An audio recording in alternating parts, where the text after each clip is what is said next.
नमस्कार प्रिय विद्यार्थियों। आज के अपने इस सेशन में बात करते हैं पशुपालन के जो नए आंकड़े आए हैं, यानी एनिमल हस्बेंड्री के जो नए डेटा आए हैं उनको लेकर डिस्कस करते हैं। आपको पता हो तो ये डेटा जारी करता है department of animal husbandry and dairying, यानी पशुपालन व डेयरी विभाग है वो इन आंकड़ों को जारी करता है और ये डिपार्टमेंट आता है ministry of fisheries, animal husbandry and dairying के अंतर्गत, यानी मत्स्य, पशुपालन और डेयरी मंत्रालय के अंतर्गत आता है। हर साल की तरह इसने अपने जो डेटा जारी किए हैं वो जारी किए हैं 26 नवंबर 2025। इसका मतलब ये है कि नवंबर 2026 तक आपका कोई भी एग्जाम हो उसमें यही डेटा आप लोगों के काम आने वाले हैं। तो इस सेशन में आप बात करने वाले हैं दूध उत्पादन यानी मिल्क प्रोडक्शन, एग प्रोडक्शन यानी अंडा उत्पादन, मीट उत्पादन यानी मीट प्रोडक्शन और वूल प्रोडक्शन यानी कहने का मतलब ऊन उत्पादन के।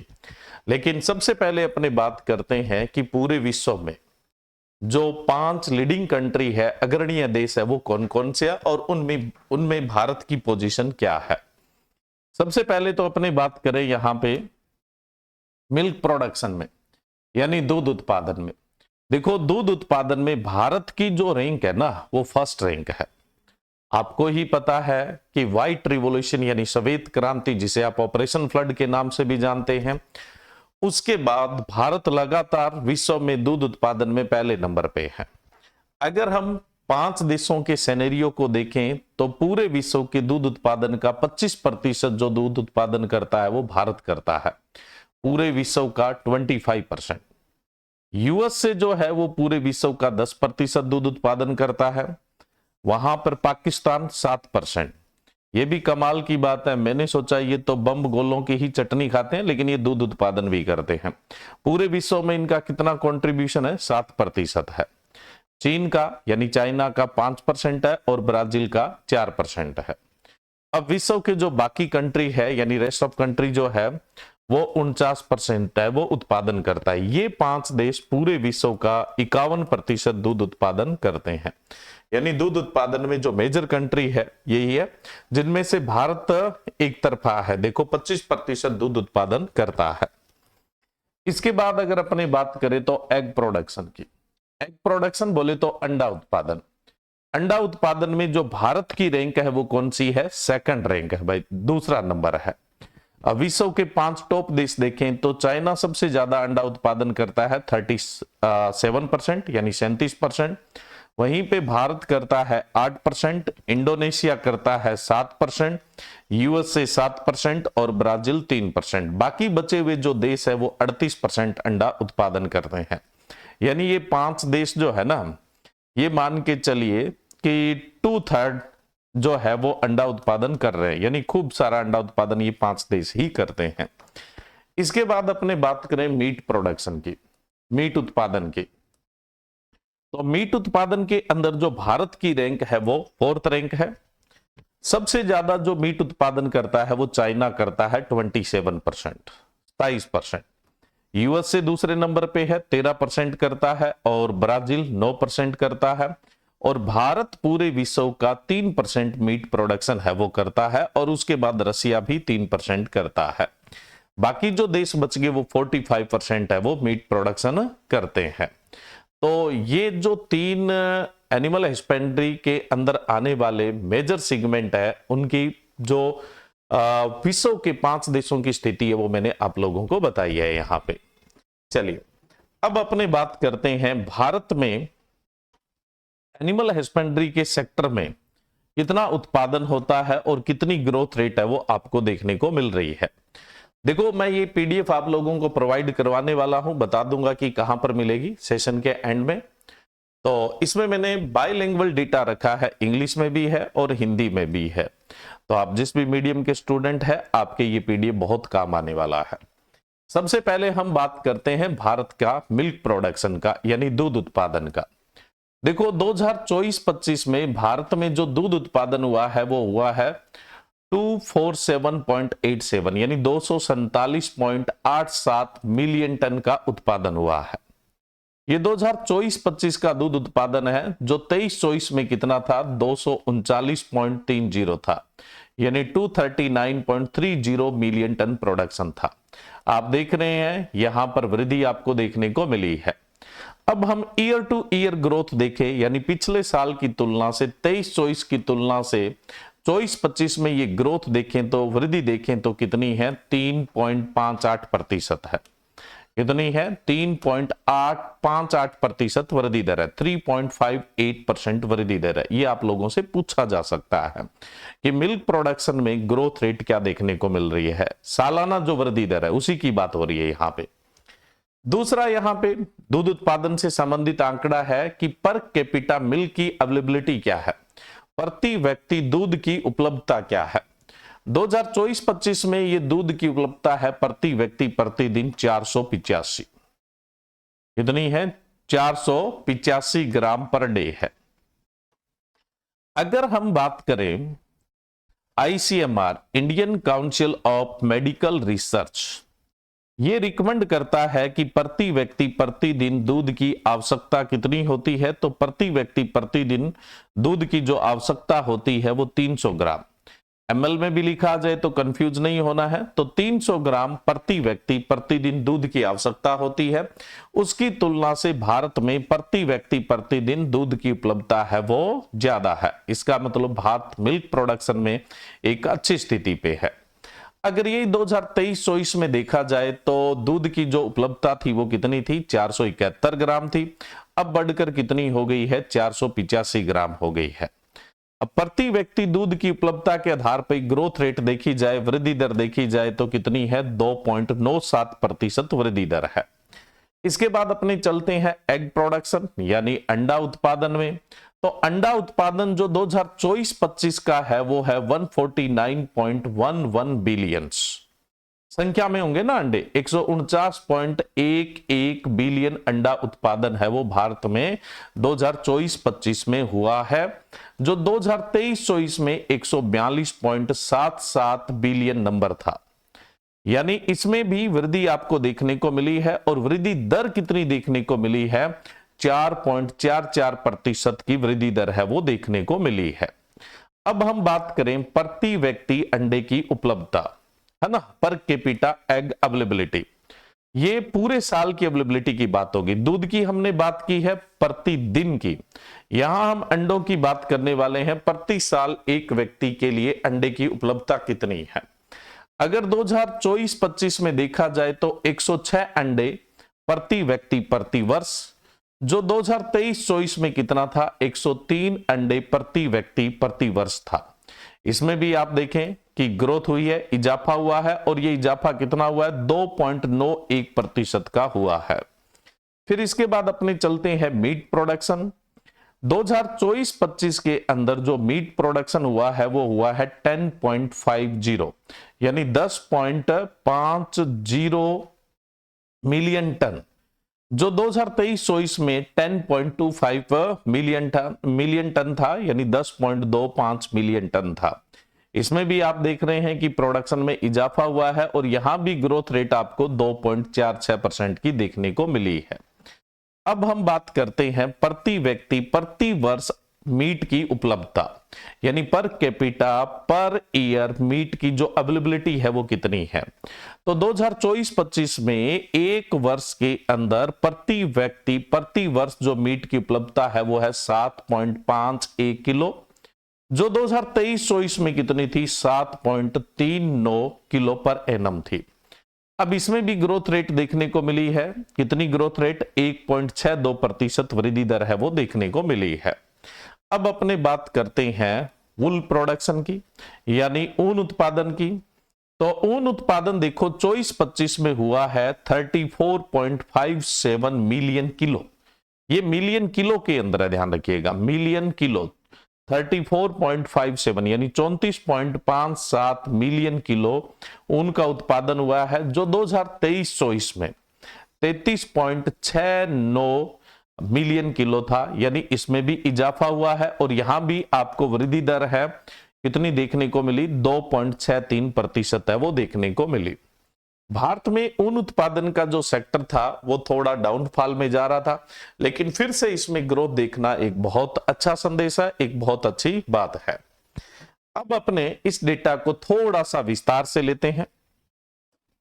सबसे पहले हम मिल्क प्रोडक्शन को लेकर बात करते हैं, दूध उत्पादन को लेकर बात करते हैं। तो देखो भाई, भारत के अंदर ऐसे कौन कौन से 5 अग्रणीय राज्य है जो दूध उत्पादन करते हैं, यानी मिल्क प्रोडक्शन में 5 लीडिंग स्टेट कौन से हैं, यानी 5 राज्य जो दूध उत्पादन में अपने देश में क्या है, अग्रणीय है। या हिंदी में दिया हुआ है, यहाँ इंग्लिश में दिया हुआ है, कोई फर्क वाली बात नहीं है, सिर्फ आप ही लोगों की सुविधा के लिए है। भारत में दूध उत्पादन में जो फर्स्ट पोजीशन पे है वो है अपना स्टेट उत्तर प्रदेश, है ना। उत्तर प्रदेश में जो दूध उत्पादन है पूरे भारत का 15.66% होता है, यानी उत्तर प्रदेश पूरे भारत का कितना दूध उत्पादित करता है, 15.66% दूध उत्पादन करता है।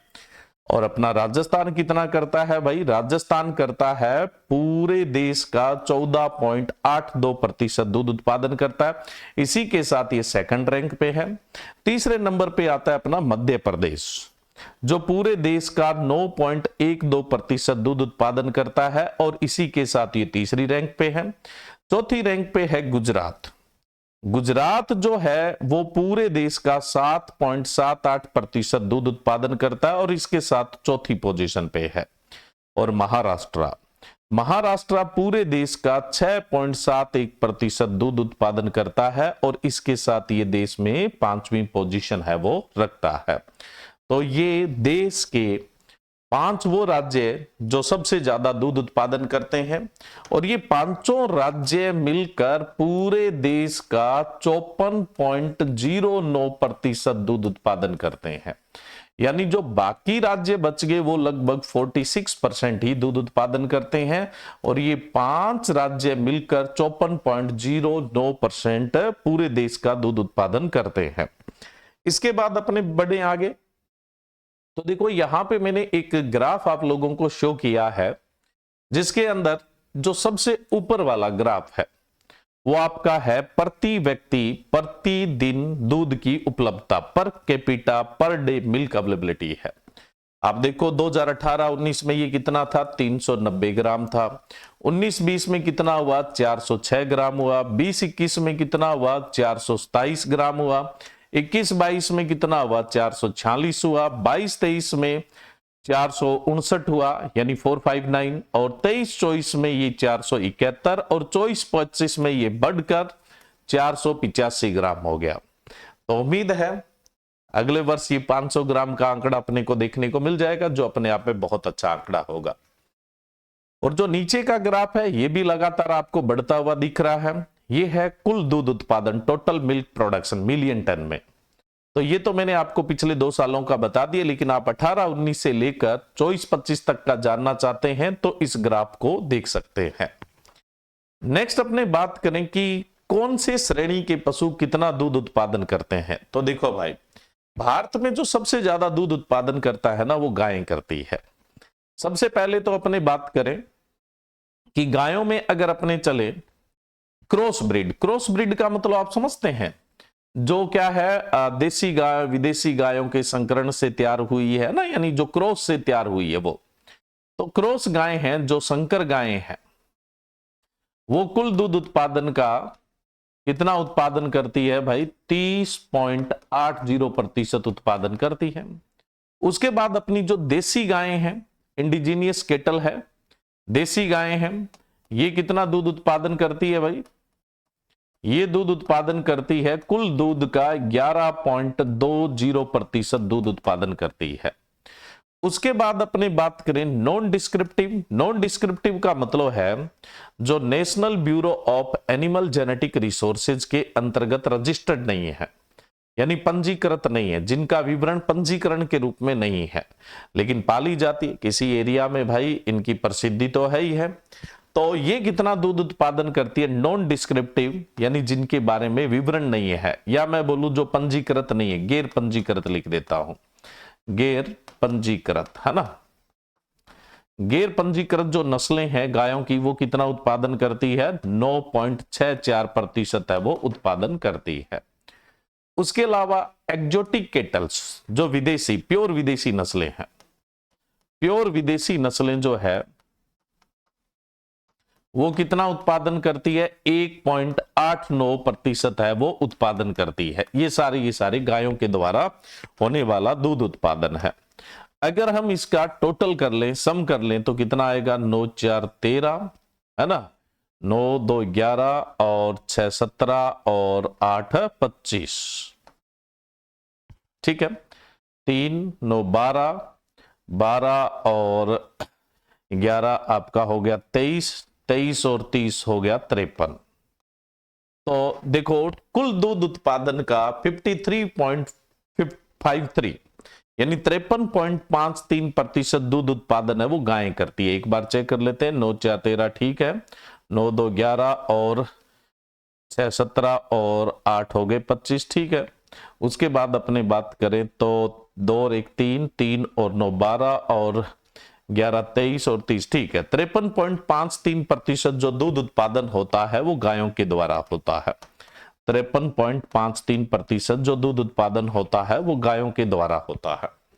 अब अपने दूसरे नंबर पे जाहिर सी बात है भैंसें आती हैं, जिसमें से हमारी जो स्थानीय भैंसों की नस्लें हैं, वैसे भैंसों की नस्लें सारी स्थानीय ही है भाई। तो जो पंजीकृत है वो कितना उत्पादन करती है? 31.18% करती है ना। और जो नॉन डिस्क्रिप्टिव है, गैर पंजीकृत है, भैंसे तो सारी की सारी अपने देसी है, लेकिन गैर पंजीकृत है वो कितना करती है? 11.97 करती है। तो अब अपने इनका टोटल कर ले तो भैंसों के द्वारा होने वाले दूध उत्पादन का हिस्सा आ जाएगा। 9 और 8 कितने हो गए भाई? 15 हो गए ना, सॉरी 8 और 7 15 हो गए, 9 8 नहीं, 8 और 7 कितने हो गए आपके? 15 है ना। और 9 और 1 10 और 11, 3 और 4, 43.15% जो दूध का उत्पादन करता है वो कौन करता है? भैंसे करती है। ये भैंसों के द्वारा दिया जाने वाला दूध में कंट्रीब्यूशन है 43.15%। वो गायों के द्वारा है और ये भैंसों के द्वारा है। अब बचा पीछे बकरी। बकरी के द्वारा भारत में जो दूध उत्पादन हो रहा है वो कितना हो रहा है? 3.32% हो रहा है।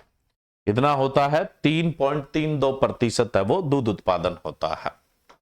नेक्स्ट अपने बात करते हैं अंडा उत्पादन को लेके।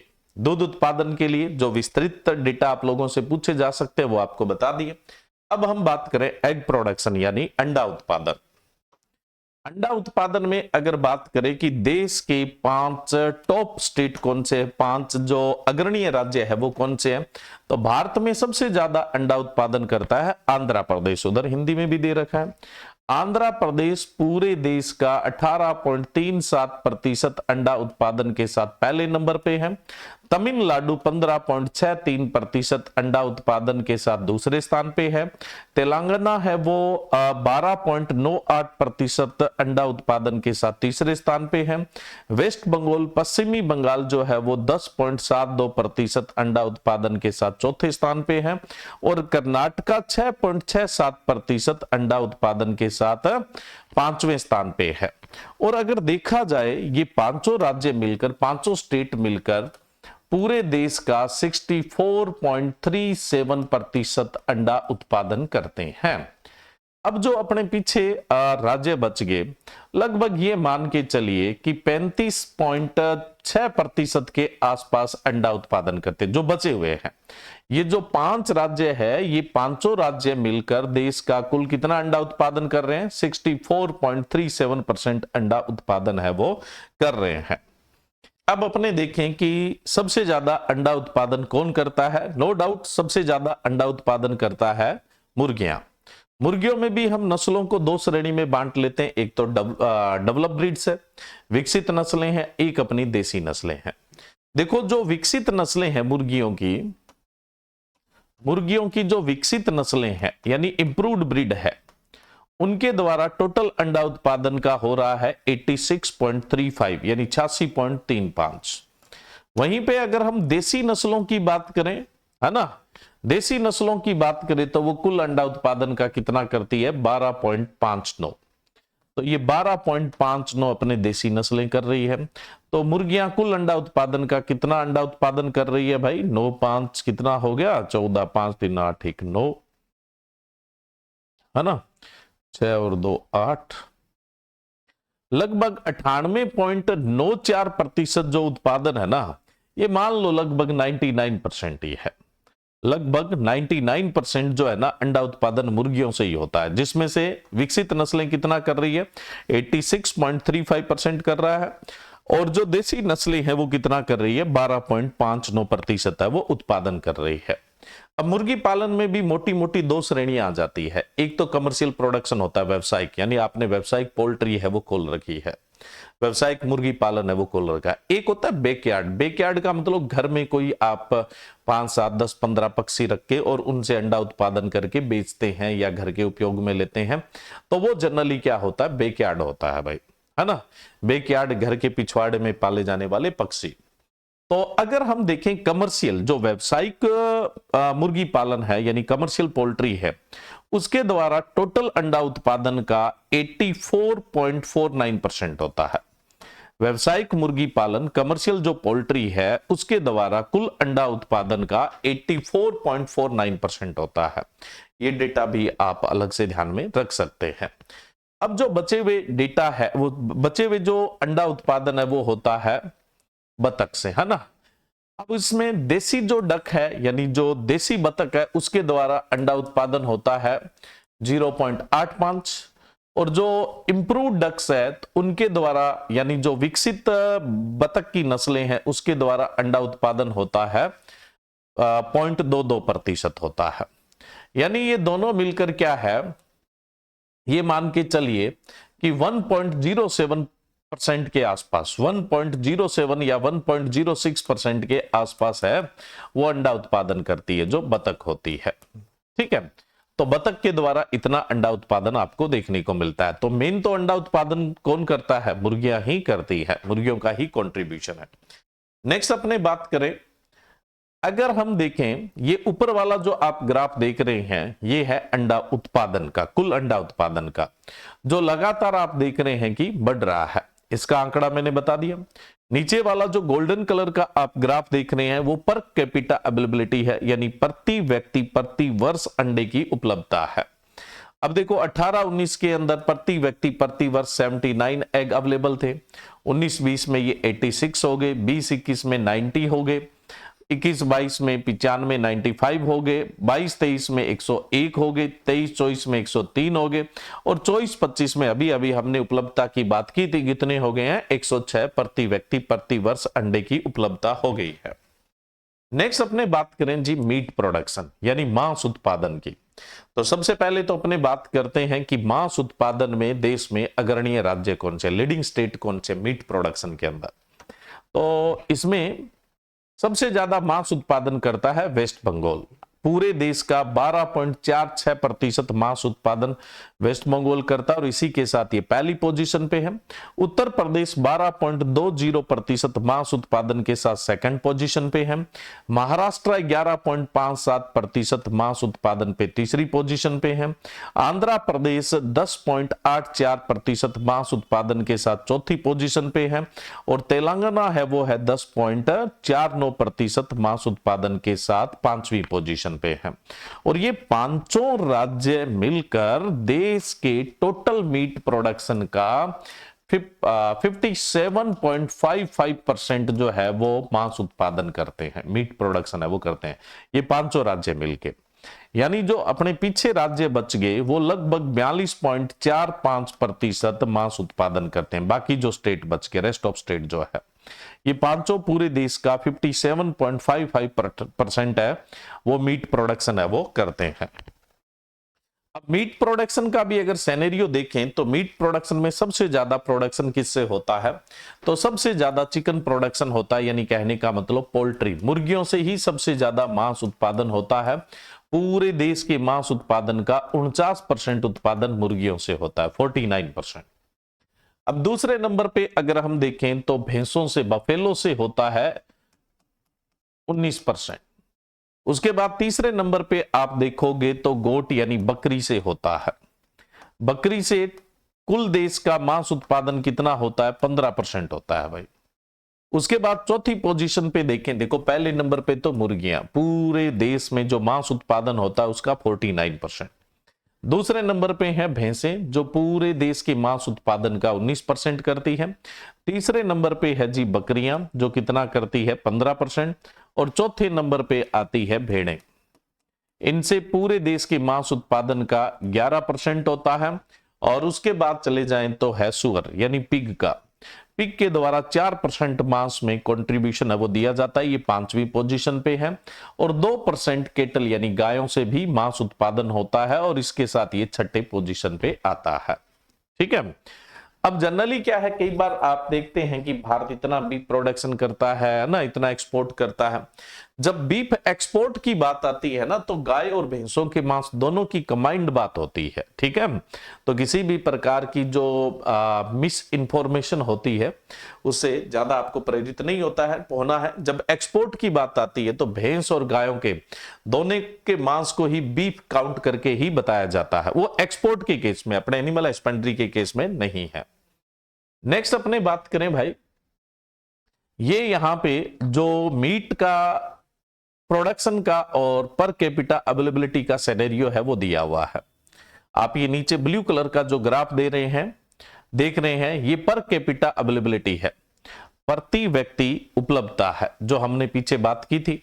ये देखो 2018-19 से लगातार क्या होता जा रहा है, बढ़ता जा रहा है। प्रति व्यक्ति प्रति वर्ष जो मांस की उपलब्धता है किलो के अंदर आई है, जैसे 18-19 में ये 6.15 किलो प्रति व्यक्ति प्रति वर्ष था, फिर 19-20 में 6.45 हुआ, 20-21 में 6.52 हुआ, 21-22 में 6.82 हुआ, 22-23 में 7.10 हुआ, 23-24 में 7.39 हुआ, और 24-25 में 7.5 किलो प्रति व्यक्ति प्रति वर्ष।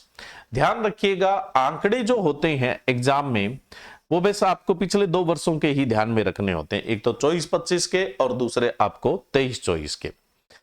जो पूरे विश्व के आंकड़े थे, जैसे मैंने आपको शुरू में बताए थे, एक बार मैं फिर से आपको अवगत करवा देता हूं।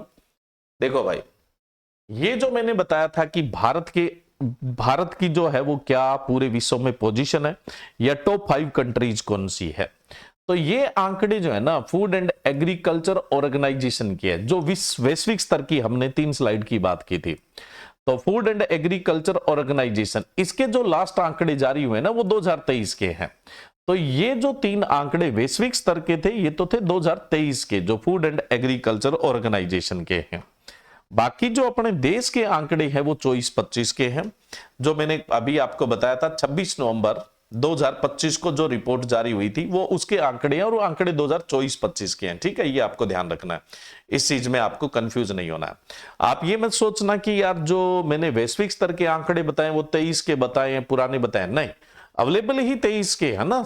2 साल लग जाते हैं पूरे जो विश्व के आंकड़े हैं उनका इंटरप्रिटेशन करने में, एनालिसिस करने में, फिर इनको जारी किया जाता है। कल को 2026 में जारी होंगे तो वो 24 के जारी होंगे, आपको ऐसा नहीं है कि 26 के ही जारी कर देंगे या 25-26 के जारी कर देंगे। तो यहां पे आपको किसी भी प्रकार की कोई कंफ्यूजन नहीं लेके आना है। ऊपर जो गोल्डन आपको ग्राफ देखने को मिल रहा है, ये टोटल मीट प्रोडक्शन का है, जो लगातार है वो इंक्रीज होता हुआ आपको दिखाई दे रहा है। नेक्स्ट अपने बात करते हैं वूल प्रोडक्शन की, यानी ऊन उत्पादन की। तो ऊन उत्पादन में अगर अपने बात करें कि देश के 5 टॉप स्टेट कौन से हैं, 5 अग्रणीय राज्य कौन से हैं, तो ये 5 अग्रणीय राज्यों में सबसे पहला नंबर आता है जी राजस्थान का। राजस्थान ऊन उत्पादन में एक तरफा है, पूरे देश का 47.85 यानी 47.85% ऊन उत्पादन करता है। दूसरे नंबर पे आता है जम्मू कश्मीर। जम्मू कश्मीर पूरे देश का 22.88% यानी 22.88% ऊन उत्पादन के साथ दूसरे स्थान पे है। ऊन उत्पादन सबसे ज्यादा होता राजस्थान का, लेकिन सबसे ज्यादा क्वालिटी की जो ऊन पैदा होती है वो जम्मू कश्मीर में होती है। कारण क्या है कि जो शीतोष्ण क्षेत्र की बकरियां होती है, सॉरी भेड़ें होती है, बकरियों से तो कुछ ही बकरियों से ऊन प्राप्त होती है, बाकी तो भेड़ों से ही प्राप्त होती है। तो शीतोष्ण क्षेत्र की जो भेड़ें होती है, टेम्परेट रीजन की जो सीप होती है, उनकी ऊन की क्वालिटी हमेशा ही क्या होती है, बेहतरीन। इसलिए सबसे गुणवत्ता वाली जो ऊन पैदा होती है वो तो होती है जम्मू कश्मीर में। लेकिन टोटल जो प्रोडक्शन है उसमें देखें तो पहली पोजीशन किसकी है जी, राजस्थान की है। गुजरात का तीसरा नंबर है 6.22% के साथ, और महाराष्ट्र पूरे देश का 4.75% ऊन उत्पादन के साथ चौथे पोजीशन पे है, और हिमाचल प्रदेश है ये 4.29% ऊन उत्पादन के साथ 5वीं पोजीशन पे है। अगर इन राज्यों के देखें, 500 राज्य का, तो ये पूरे भारत का लगभग 86% ऊन उत्पादन करते हैं, 86%। एक्यूरेट आंकड़े देखोगे तो 85.98% है ना। इसका मतलब तो ये हो गया, पीछे जो राज्य बच गए वो ऊन उत्पादन में सिर्फ 14% ही योगदान देते हैं। तो ये 500 राज्य मिलकर लगभग देश की 86% ऊन का उत्पादन है वो कर देते हैं। अब देखो बात ये आती है कि यहां टाइटल में ये लिखा हुआ था कि पशुपालन के आंकड़े। अब आप एनिमल जो लाइव स्टॉक सेंसेज है वो आंकड़े न समझे। लाइव स्टॉक सेंसेज की अगर अपने बात करें, पशुपालन की जो पशु गणना के जो आंकड़े हैं, पशु गणना के आंकड़े अभी 2019 में जो पशु गणना आई थी, 20वीं पशु गणना थी, आपको पता हो तो 2019 के अंदर जो आपके आंकड़े आए थे वो लाइव स्टॉक सेंसस नंबर कितना था, वो 20वीं थी, 20वीं पशु गणना थी जिसके आंकड़े 2019 में आए थे। अभी वही आंकड़े चलेंगे, अभी नया डेटा नहीं आया है, यानी 21वीं पशु गणना के यानी 21st जो लाइव स्टॉक सेंसस है उसके डेटा अभी नहीं आए हैं। इसलिए वो तो 2019 वाली जो पशु गणना के डेटा आए थे यानी 20वीं पशु गणना के, वो ही आपको ध्यान में रखने हैं, उसी के मुताबिक बात करनी है। लेकिन ये जो प्रोडक्शन के आंकड़े हैं, उत्पादन के जो आंकड़े हैं, वो हर साल जारी होते हैं और हर साल अपने को उनसे अपडेट रहना होता है, और ज्यादातर पूछे जाने के इनके ही चांसेस होते हैं, क्योंकि वो गणना तो क्या हो गई, पुरानी हो गई, बेचारे एग्जामिनर भी पूछ पूछ के उनका मन भर गया, तो वो भी कुछ नया चाहते हैं, तो वो ज्यादातर उत्पादन वाले आंकड़ों से आप लोगों से क्वेश्चन पूछते हैं। तो आज के सेशन में इतना ही। इसी प्रकार की जो ताजा जानकारी है, करंट जो इंफॉर्मेशन है, वो प्राप्त करने के लिए चैनल से जुड़े रहें, और जो भी नए भाई बंधु हैं वो चैनल को सब्सक्राइब करें। और ये जो पीडीएफ है जो मैंने बड़े व्यवस्थित तरीके से तैयार किया है, ये आपको डिस्क्रिप्शन बॉक्स में टेलीग्राम का लिंक दिया हुआ है, तो उसमें ये पूरा पीडीएफ आप लोगों को मिल जाएगा, तो वहां से आप इस पीडीएफ को भी एक्सेस है वो कर सकते हैं, जो बिल्कुल फ्री है। तो थैंक यू, जय हिंद, जय भारत।